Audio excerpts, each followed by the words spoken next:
महाराष्ट्र के मुंबई पुलिस में तैनात एक महिला पुलिसकर्मी शीतल पंसारे, उन्होंने अपने पूर्व बॉयफ्रेंड जो कि उनके ही महकमे में उनके डिपार्टमेंट में एक हेड कांस्टेबल था, शिवाजी सारण, उनका जो ब्रेकअप हुआ, नफरत बढ़ी, कुछ झगड़ा हुआ, उसके बाद उसने अपने साथी सिपाही की हत्या कराने के लिए सोशल मीडिया के जरिए एक युवक की तलाश की और बाकायदा उससे शादी की और शादी के 8 दिन के बाद ही अपने पूर्व प्रेमी को मारने का उसके सामने प्रपोजल रखा।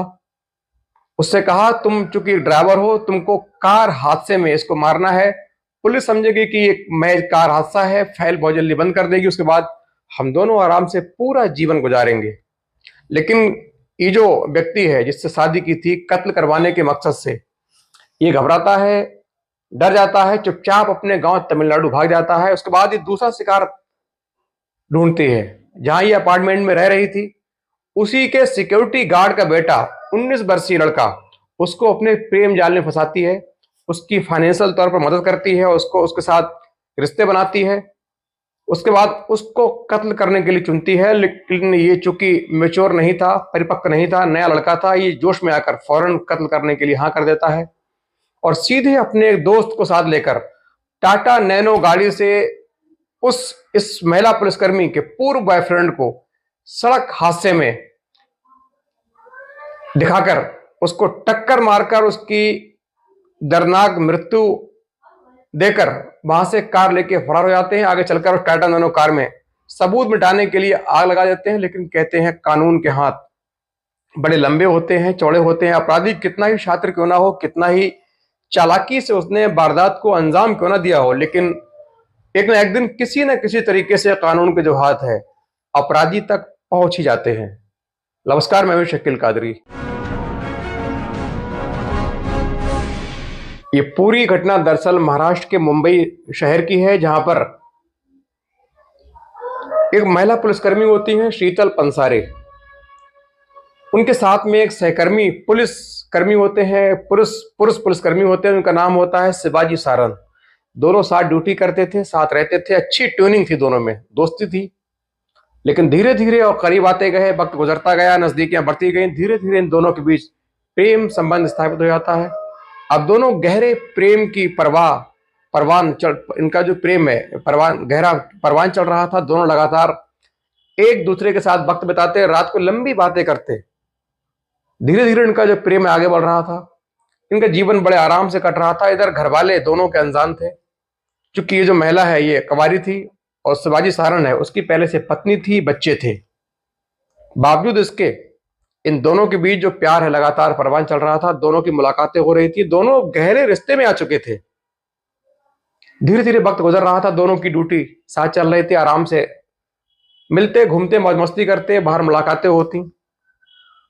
लेकिन कहते हैं इश्क और मुस्क कभी छुपाए नहीं छुपता। धीरे धीरे इसके प्यार की जो खुशबू है, जो प्यार की जो भनक है, वो शिवाजी सारण के परिवार तक पहुंची। उनकी पत्नी को, उनके साले को इसके प्यार की भनक लगी। दोनों के बीच घर में लड़ाई की नौबत आई, घर में अक्सर कलेश चलता, लड़ाइयां होती।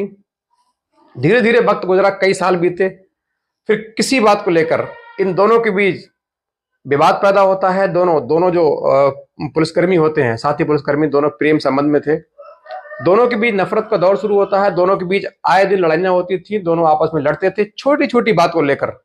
जब पहले बड़ी बात को इग्नोर करने वाले ये प्रेमी जोड़ा छोटी छोटी बात को लेकर बड़ा इशू बनाते थे, उसको लेकर लड़ते थे, घर में आपस में लड़ाइयां होती थी, कई दिन बात नहीं होती थी। इनका विवाद धीरे धीरे लगातार आगे बढ़ रहा था, विवाद गहराता जा रहा था। अब दिन गुजर रहे थे, दिन के वक्त गुजरने के साथ साथ इनके बीच जो नफरत का दौर है, दीवार है, बड़ी हो रही थी, लंबी खिंच रही थी। अब दोनों एक दूसरे से बात करना बंद कर देते हैं, दोनों मन ही मन एक दूसरे से नफरत करते हैं। चूंकि जो शिवाजी सारण होते हैं, अब उनको परिवार दिखाई दे रहा था। उनको लग रहा था कि परिवार से दूरी बनाकर मैंने अच्छा नहीं किया, मेरा परिवार मेरे लिए सब कुछ है। लेकिन जो महिला पुलिसकर्मी है, इसको लगा कि शिवाजी सारण ने मेरे साथ सब कुछ किया, मेरी इज्जत से खिलवाड़ किया, मुझे आघात पहुंचाया, उसके बाद सीधे अपने परिवार की ओर चला गया। अब वो इससे मन ही मन नफरत कर रही थी, इससे बदला लेने की सोच रही थी। उसको लग रहा था कि शिवाजी सारण ने जो मेरे साथ धोखा किया है, इसकी सजा सिर्फ मौत है, कत्ल है, हत्या है। लेकिन वो चूंकि कानून में थी, पुलिस वाली थी, तो उसको ये भी मालूम था कि कानून के दौपेच क्या होते हैं, संविधान क्या होता है। उसको मालूम था यदि सीधे उसने हत्या की और पकड़ी गई तो उसको उम्र कैद होगी, सारी जो उम्र है सलाखों के पीछे गुजरेगी। और सलाखों के पीछे की लाइफ कैसी होती है उसको अच्छे से मालूम था, क्योंकि खुद पुलिस में थी। लिहाजा उसने सोचा कोई ऐसा तरीका अपनाया जाए जिससे कत्ल भी हो जाए, किसी को शक भी ना हो, मेरा बदला पूरा हो जाए, मैं भी सुरक्षित रहूं, महफूज रहूं। इसके लिए उसने लगातार यूट्यूब का, गूगल का सहारा लिया, कत्ल करने के नए नए तरीके देखे, लेकिन कोई तरीका उसको समझ ना आ रहा था। तभी अचानक एक दिन उसने सोचा कि क्यों ना सोशल मीडिया का सहारा लिया जाए। इसी मकसद से उसने इंस्टाग्राम स्क्रॉल करना शुरू किया। अचानक उसको एक प्रोफाइल दिखी, नाम था धनराज यादव। 27-28 वर्ष का नौजवान, तमिलनाडु का रहने वाला, मुंबई में टैक्सी चलाने के लिए आता है। उससे ये सीधे इंस्टाग्राम के जरिए संपर्क में आती है, उससे प्यार की पींगे बढ़ाती है और बहुत जल्द उससे शादी कर लेती है। और शादी करके मात्र 8 दिन के बाद उससे कहती है, तुमको मेरे पूर्व जो सहकर्मी है इसने मेरे साथ घिनौना कार्य किया, मेरे मेरे जो इज्जत से खेला, इसने मेरे साथ बहुत गलत कृत्य किए हैं। मैं सहती रही, महिला होकर कुछ विरोध न कर पाई, लेकिन मुझे अब बदला लेना है। यदि तुम मेरी अपनी पत्नी की इज्जत को अपनी इज्जत समझते हो तो इसको सड़क हादसे में मार दो। फिर पुलिस समझेगी ये रोड एक्सीडेंट का केस है, बहुत जल्दी फाइल बंद कर देगी, तुम भी बहुत जल्दी जमानत पर बाहर आ जाओगे। लेकिन चूंकि ये लड़का सीधा था, ज्यादा बहुत सीधा था, तमिलनाडु का था, संपन्न एक गरीब परिवार से था, उसको लगा कि यदि पुलिस ने पकड़ लिया, कहीं केस सच हो गया तो मेरी सारी उम्र जेल के पीछे कटेगी। वो समझदार था, लिहाजा फौरन 3-4 दिन के अंदर वहां से अपना बोरिया बिस्तर बांधकर ट्रेन पकड़कर सीधे तमिलनाडु अपने गांव पहुंच जाता है। उसको मालूम था कि मैंने पत्नी की बात नहीं मानी तो ये चूंकि पुलिस में है तो मेरे खिलाफ कोई कानून, कोई मुकदमा लगाकर मुझे जेल भेज सकती है। और मैंने बात मानी, और यदि पकड़े गए, इसके कहने पर मैंने यदि कार से टक्कर मारकर उस सिपाही को मारा, तो अगर यदि पुलिस को भनक लग गई, केस खुल गया, तो मेरी सारी उम्र सलाखों के पीछे गुजरेगी। ये सोचकर वो घबराया और सीधे अपने गांव निकल लिया। अब चूंकि इसको, शीतल पंसारे को अपना बदला की जो अंदर ज्वाला आग जल रही थी वो उसको चैन न लेने दे रही थी। उसको पति छोड़कर चला जाता, उसके बाद ये सीधे दूसरा शिकार ढूंढने में लग जाती है। और इसकी जो तलाश है, जो शिकार मिलता है इसको अपने ही अपार्टमेंट जहां ये रहती थी, उसी कॉलोनी में, ब्लॉक में सिक्योरिटी गार्ड की नौकरी करने वाले, गेट पर बैठने वाले सिक्योरिटी गार्ड का बेटा 19 वर्षीय विशाल, उसके रूप में इसकी जो तमन्ना है पूरी होती है। धीरे धीरे विशाल से पींगे बढ़ाती है, किसी काम के बहाने उसे घर बढ़ाती है, नंबर शेयरिंग होती है, उसका पूरा ख्याल रखती है, उसको पैके देती है, उसके साथ धीरे धीरे अपनी नजदीकियां बढ़ाने की कोशिश करती है। चूंकि विशाल नई उम्र का था, बहुत जल्दी इसके प्यार में, इसका प्यार पाकर, इसका व्यवहार देखकर इसकी ओर आकर्षित हो जाता है। दोनों के बीच प्रेम संबंध स्थापित होते हैं, दोनों आराम से साथ रहते हैं और पूरे मजे में थे। ये धीरे धीरे विशाल को अपने प्यार की गिरफ्त में ले रही थी, उसको भरोसा दिलाने की कोशिश कर रही थी कि मैं दुनिया में सबसे अच्छी हूं तुम्हारे लिए, मेरे पास सरकारी नौकरी है, हम शादी करेंगे, आराम से तुम घर रहना, मैं कमाऊंगी, दोनों की लाइफ मौज से कटेगी। ये करने में लगभग उसको 1 महीने का वक्त लगा। अब सन आती है अगस्त 2021। अगस्त 2021 में ये विशाल से कहती है कि तुम मेरे बॉयफ्रेंड हो, मैं सारी जिंदगी तुम पर कुर्बान कर दूंगी, सारी सैलरी तुमको दूंगी, तुम आराम से रहना, तुम बेरोजगार हो, तुम्हारे पास काम नहीं है, कोई बात नहीं, मैं हूं ना। लेकिन तुम, मेरे एक पूर्व पुलिसकर्मी है, उसने मेरे साथ बड़ा गंदा कृत्य किया है, मेरे साथ छेड़खानी की है, मैं महिला होकर कुछ ना कर पाई, लेकिन तुमको मेरा बदला लेना होगा, उसके बाद तमाम उम्र हम दोनों साथ गुजारेंगे। तमाम तरीके के प्रलोभन, लालच, नौकरी, पैसा देखकर जो विशाल है, चूंकि परिपक्व नहीं था, मेच्योरिटी नहीं थी, इस सातिर महिला पुलिसकर्मी के जाल में आता है और कत्ल करने के लिए सीधे हाँ कर देता है। फिर वो कहता है मुझे कत्ल कैसे करना है, तो ये कहती है तुमको मैं टाटा नैनो कार लेके दूंगी, तुमको कार से, चूंकि जो विशाल पंसारे है, माफी चाहूंगा, जो शिवाजी सारण है, ये महाराष्ट्र के पूना के रहने वाले थे, डेली मुंबई आकर ड्यूटी करते थे, नेहरू नगर में इनकी ड्यूटी थी। मुंबई से पहले पनवेल, पनवेल से कुर्ला, और कुर्ला से सीधे शिवाजी नगर, नेहरू नगर पुलिस स्टेशन। तो ये पूरा उनका रास्ता था आने जाने का। लिहाजा इस पुलिसकर्मी महिला ने कहा कि तुमको पहले 2-4 दिन उनका पीछा करना होगा, उसके बाद जब कुर्ला स्टेशन पर बस पकड़ने के लिए बाहर निकलेगा और वैसे ही तुम टाटा नैनो से इसको जोरदार टक्कर मारना और आगे जाकर जंगल में जाकर कार में आग लगा देना, जिससे सबूत भी नष्ट हो जाएगा। उसके बाद विशाल ने अपने दोस्त गणेश चौहान 21 वर्षीय उसको तैयार किया। इस महिला पुलिसकर्मी ने उनको 70,000 रुपए दिए। उसके उन पैसों से लगभग 50,000 रुपए की उन्होंने नैनो कार खरीदी। और फिर वक्त आता है 15 अगस्त 2021। वक्त होता है रात के 10 बजे, 10:30।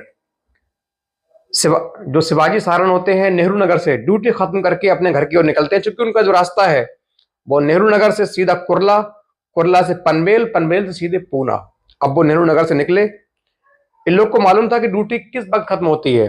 पूरी उन्होंने पहले कई दिन उनका पीछा करके रेकी करके सब जान लिया था। ये ट्रेन पहुंचने के टाइम कुर्ला, उससे पहले ही कुर्ला स्टेशन के बाहर आके साइड में कार लगा लेते हैं। उनको मालूम था कि शिवाजी सारण का रास्ता यही है, मेन गेट से बाहर निकलता है। उसके बाद जो उनकी ट्रेन ये नेहरू नगर से फ्री होते हैं, ड्यूटी ऑफ होती है, सीधे ट्रेन से कुर्ला पहुंचते हैं। कुर्ला स्टेशन के बाहर निकलने के लिए निकलकर पनवेल के लिए सीधे बस पकड़ते हैं। बस पकड़ने के लिए जैसे ही रोड क्रॉस किया, ये पहले से आघात लगाए बैठे दोनों युवक विशाल और गणेश, ये टाटा नैनो को पूरी स्पीड से पहले दूसरे गियर में लेकर के जो शिवाजी सारण है उनको जोरदार टक्कर मारता है। टक्कर इतनी जबरदस्त होती है कि शिवाजी सारण की मौके पर ही दर्दनाक मृत्यु हो जाती है। ये दोनों कार भगाकर सीधे आगे ले जाते हैं। आगे जंगल में जाकर सीधे कार पर पेट्रोल डालकर उसमें आग लगा देते हैं। उसके बाद सीधे अपने अपने घरों की ओर लौट जाते हैं। इधर पुलिस कर्मी की जो रोड हादसे में मृत्यु हुई, तब पुलिस को फौरन लोगों ने सूचना दी। पुलिस पहुंची। पुलिस ने इसको एक आमतौर पर रोड हादसे का केस माना, सबको पोस्टमार्टम के लिए भेजा, परिजनों के हवाले कर दिया। अब पुलिस अब तक यही मान रही थी कि ये सड़क हादसे का केस है, लेकिन परिजन थे, उनको मालूम थी पूरी बात कि इस तरीके से हमारे पति की हत्या नहीं हो सकती। पत्नी ने कहा, चूंकि पहले मालूम था कि उनका शीतल के साथ अफेयर रह चुका है, उन्होंने कहा इसमें कहीं ना कहीं जरूर शीतल की चाल है, शीतल ने हत्या करवाई है। ये जानबूझकर सड़क हादसा दिखाकर उनकी ये एक सड़क हादसा नहीं बल्कि ये सुनियोजित तरीके से की गई हत्या है। वो सीधे मुंबई पहुंचती हैं। चूंकि पुलिस मैन की पत्नी थी, बड़े आला अधिकारी से मिलती हैं, उनको हत्या का एक एप्लीकेशन देती हैं, तहरीर देती हैं और सीधे इस महिला पुलिसकर्मी शीतल पंसारे पर पति की हत्या का इल्जाम लगाती हैं। क्योंकि पुलिस मान रही थी कि शीतल भी पुलिस में है, उस पर एकदम हाथ डालना ये समझदारी नहीं होगा। चूंकि पुलिस में है तो उसने यदि हत्या की भी होगी तो बड़े सोच समझ के तरीके से की होगी। अब चूंकि पुलिस ने फौरन एक टीम गठित की, उनका जो पूरा रूट था शिवाजी सारण का, नेहरू नगर, कुर्ला, पनवेल, पूना, तमाम रूट पर पूरी पुलिस टीमें चप्पे चप्पे को खंगाल रही थी। जितने सीसीटीवी, लगभग 250 सीसीटीवी फुटेज निकाले गए।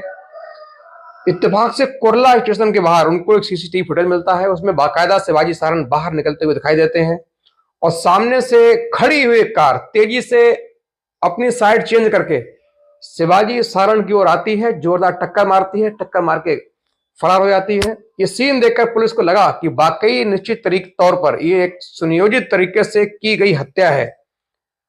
अब उनको पहली बार शक हुआ। उसके बाद उन्होंने सीधे सीडीआर निकालना शुरू की। शीतल पंसारे की, शिवाजी सारण की सीडीआर निकाली गई।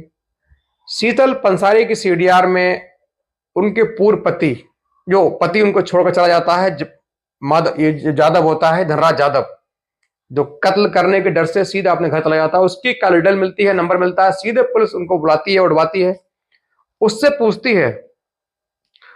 उसको पुलिस अपने तरीके से पूछताछ करती है। अब तक पुलिस यही मान रही थी कि शायद वही इस हत्या में दोषी है, क्योंकि शीतल जो है ने अपने पति को पूरी बात बताई होगी, तो पति ने गुस्से में आकर उसके पूर्व प्रेमी की हत्या कर दी है। पुलिस उसी को अब तक कातिल मान रही थी। चूंकि वो फरार भी था तो पुलिस को और लगा कि कत्ल करके वो कहीं ना कहीं तमिलनाडु चला गया है। फौरन उसको एक टीम जाकर लेकर आती है, उससे पूछताछ करती है, तो वो सीधे तौर पर सारी बातें बताता है। वो कहता है किस प्रकार मुझसे शीतल ने हत्या करने के लिए कहा था, लेकिन मैंने कानून के डर से हत्या नहीं की, मैं चला गया। उसके बाद पुलिस तमाम थ्योरी समझ जाती है, शीतल की कॉल रिकॉर्डिंग निकालती है, उसमें और जो लोग हैं वो भी मिलते हैं। इसी दौरान पुलिस को मुखबिर द्वारा सूचना मिलती है कि कॉलोनी के रहने वाले ही विशाल से शीतल का प्रेम प्रसंग चल रहा है, जो कि सिक्योरिटी गार्ड का बेटा है। पुलिस फौरन उस विशाल को उठवाती है, उससे पूछताछ करती है। वो फौरन बहुत जल्दी, चूंकि कम उम्र का था, पुलिस के आगे बहुत जल्दी टूट जाता है। पूरी कहानी पुलिस को बयां कर देता है। पुलिस ने फौरन, अब शीतल को गिरफ्तार करने के लिए पूरे पर्याप्त सबूत मिल चुके थे, फौरन शीतल को गिरफ्तार किया और शीतल से जब पूछताछ की तो उसने पूरा अपना गुनाह कबूल कर लिया। उसने कहा कि मुझे अपनी नफरत का, जो इसने मेरे खिलाफ साजिश की थी, मेरा यौन शोषण किया, उसके बाद मुझे छोड़ दिया, मेरे साथ नफरत की, धोखा किया, मुझे उसका बदला लेना था। क्योंकि मैं पुलिस में हूं, मुझे मालूम था कि मैं कत्ल करती, तो जेल जाने का पूरी उम्र जेल में जाने का अंदेशा था, लिहाजा मैंने ये रास्ता चुना। उसके बाद पुलिस ने इन तीनों को, दोनों साथी गणेश चौहान, विशाल और शीतल पंसारे को अभियोजन पंजीकृत करके गंभीर धाराओं में जेल भेज दिया। और दोस्तों, ऐसी कहानी सुनाने का मतलब किसी को आघात करना नहीं है, बल्कि आपको सचेत करना है कि आप आने वाले वक्त में ऐसी कहानियों से संज्ञान लें, सबक लें, जिससे आप और आपका परिवार महफूज रहे, सतर्क रहे, हिफाजत में रहे। ऐसी हमारी कामना है। और वीडियो अच्छा लगा हो तो प्लीज लाइक, कमेंट, सब्सक्राइब।